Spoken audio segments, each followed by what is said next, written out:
एक इंडस्ट्री जो दुनिया की हेल्थ को खतरे में डालकर अपनी पॉकेट्स भर रही हैं। जी हाँ, मैं बात कर रहा हूँ तंबाकू इंडस्ट्री की। आखिरकार ये तंबाकू कंपनीज का अर्निंग सीक्रेट क्या है, कैसे ये लोग अपने जाल में फंसाते हैं और बिलियंस ऑफ डॉलर्स कमाते हैं। आज की वीडियो में हम इसी के बारे में बात करेंगे। दोस्तों, मैं बात कर रहा हूँ तंबाकू इंडस्ट्री की, जो ना सिर्फ कंट्रोवर्शियल है बल्कि इतनी पावरफुल है कि स्ट्रिक्ट रेगुलेशन के बावजूद नए तरीके ढूंढ ही लेती है अपने बिजनेस को ग्रो करने के लिए। तो चलिए समझते हैं कैसे तंबाकू कंपनीज का बिजनेस मॉडल काम करता है, उनकी मार्केटिंग स्ट्रेटजीज क्या रहती हैं और कैसे ये इंडस्ट्री हेल्थ रिस्क के बावजूद सरवाइव करती हैं। तो लास्ट तक जरूर देखिएगा। सबसे पहले बात करते हैं इनके बिजनेस मॉडल की। तंबाकू कंपनीज का बेसिक मंत्र है एडिक्शन इज द की। ये लोग ऐसे प्रोडक्ट्स बनाते हैं जो लोगों को शुरू से एडिक्टिव बनाते हैं, जैसे सिगरेट्स, बीड़ीज और च्युबल तंबाकू को इस तरह से डिजाइन किया जाता है कि जो कस्टमर एक बार इसका इस्तेमाल कर ले वो बार बार वापस जरूर आएगा और इसको इस्तेमाल जरूर करेगा। यहाँ एक शॉकिंग फैक्ट ये है कि तंबाकू में निकोटीन होता है, जो साइंटिफिकली एडिक्टिव सब्सटेंस है। स्टडीज दिखाती हैं कि निकोटीन का एडिक्शन कोकेन और हीरोइन से भी ज्यादा स्ट्रॉन्ग हो सकता है। कंपनी से इस बात का पूरा फायदा उठाती हैं। वो एक एडिक्टिव साइकिल क्रिएट करवाती हैं। जो लोग शुरू करते हैं उन्हें लगता है कि वो कभी भी छोड़ देंगे, लेकिन ये छोड़ना बिल्कुल भी आसान नहीं है। यही साइकिल इनका रेवेन्यू जनरेट करवाता है और उन्हें बिलियंस ऑफ डॉलर्स कमा के देता है। अब बात करते हैं इनके मार्केटिंग स्ट्रेटजीज की। तंबाकू प्रोडक्ट्स के डायरेक्ट एडवर्टाइजमेंट पर बैन लग चुका हुआ है, लेकिन क्या इसका मतलब ये है कि इनका प्रमोशन बंद हो गया है? जी नहीं, बिल्कुल नहीं। ये कंपनीज नए नए तरीके निकाल लेती हैं। सबसे पहला स्टेप इनका होता है कि ये डायरेक्ट एडवर्टाइजमेंट करवाती हैं। जब ओपन एड्स बंद हो गए थे तो इन्होंने ग्लैमरस ब्रांडिंग और प्रोडक्ट प्लेसमेंट का सहारा लिया। आप बॉलीवुड की कितनी मूवीज देखेंगे जहां हीरो या विलन को सिगरेट पीता हुआ दिखाया जाता है और उन्हें बहुत ज़्यादा कूल और माचो दिखाया जाता है।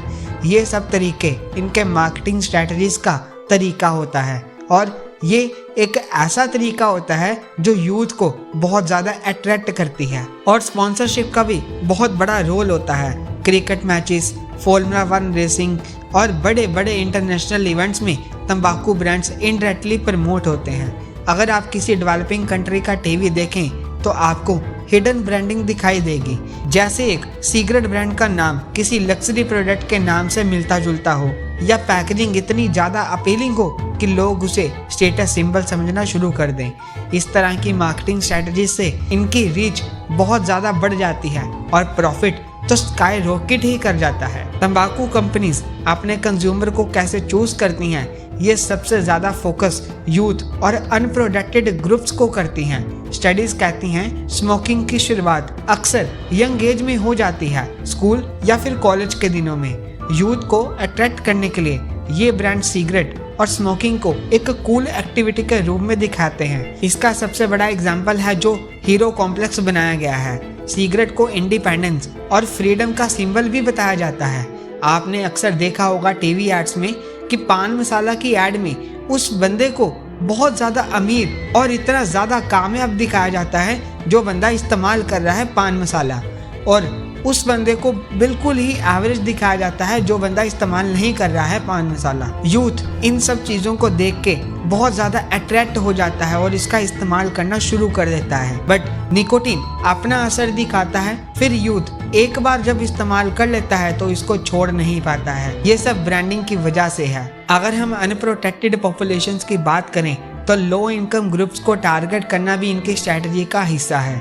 लो कॉस्ट तंबाकू प्रोडक्ट्स बना के उन्हें मास एडवर्टीजमेंट करके ये लोग उन क्लासेस को अट्रैक्ट करते हैं जो इजीली एडिक्ट हो जाएं। डेवलपिंग कंट्री में ये ट्रेंड और भी ज़्यादा कॉमन है। तंबाकू कंपनीज का एक सीक्रेट है इंटरनेशनल एक्सपेंशन और लॉबिंग।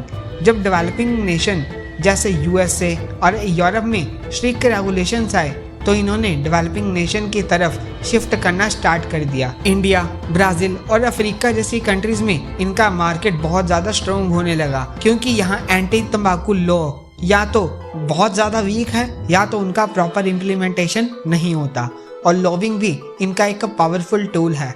तंबाकू कंपनीज गवर्नमेंट और लॉ मेकर्स पर इन्फ्लुएंस डालती हैं, वो अपने प्रॉफिट को सेफ रखने के लिए रेगुलेशंस को या तो डिले करवाती हैं या तो लॉज में ही लूप होल क्रिएट करवा देती हैं। एक और शॉकिंग बात यह है कि कहीं जगह पे तो इनकी फंडिंग हेल्थ केयर और स्पोर्ट एक्टिविटी के लिए दिया जाता है, जो आयरॉनिक है क्योंकि इनका असली काम हेल्थ को खराब करना है, ना कि हेल्थ को सही करना। दोस्तों, ये इंडस्ट्री सिर्फ एक ही चीज के लिए बनी है, वो है प्रॉफिट।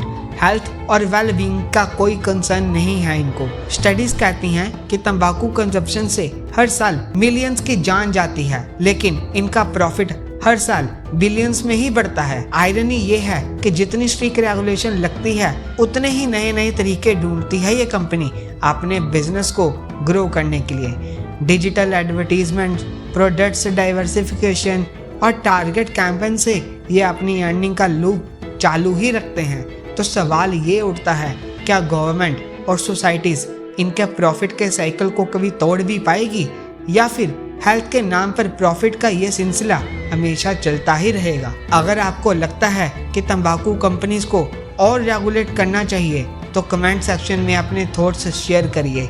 आपका एक लाइक और सब्सक्राइब हमारे चैनल के लिए बहुत वैल्यूएबल है। मिलेंगे एक नए बिजनेस के टॉपिक के साथ। तब तक के लिए याद रहे, सोच समझ के ही डिसीजन लीजिए और व्यापारी बनिए।